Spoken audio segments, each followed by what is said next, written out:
So originally we were a comic shop, Double Danger Comic Books and Collectibles. And we were doing okay with that. But then, my brother was a co-owner. It was kind of missing California. So we talked about it and we decided that we would liquidate the store's assets. He would move back to California and be me and my wife.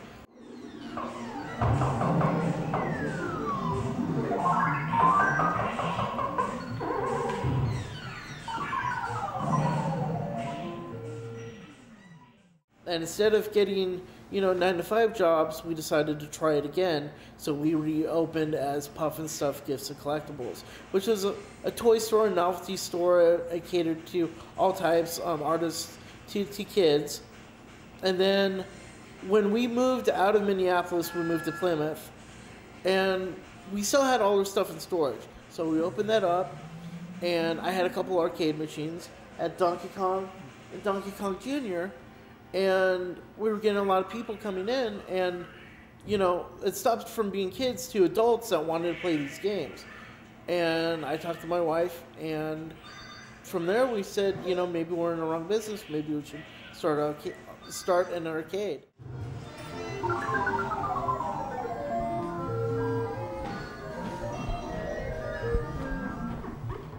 And that's how we came up with Rusty Quarters Retro Arcade Museum. And then how long ago did it open as Rusty Quarters? Rusty Quarters, we've been open for a little bit over 2 months now.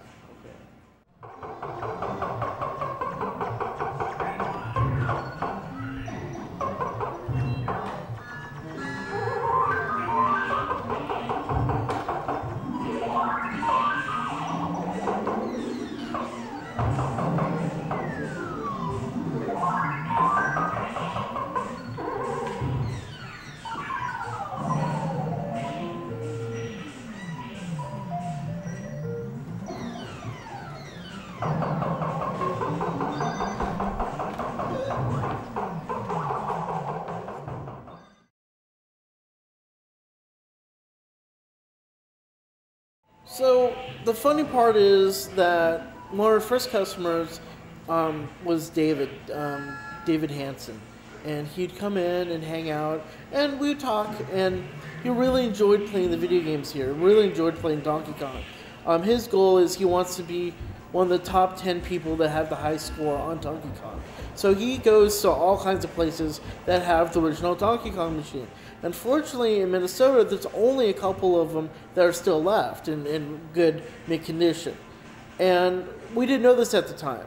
So we would get more people come in, and there was another customer that come in, named Mitchell. I can't think of his name offhand, sorry. Mitchell would come in, and he'd play, and he's a big football player type. He's over 6 feet, over 300 pounds. He has to bend down and play the machine. He's just gigantic. And the funny thing was that both of these customers, they went to different places, and they didn't know, but they were beating each other's scores. They never met in real life, but they'd see their, the opponent's initials, and they said, "Oh, I gotta get that high score. I gotta beat that guy."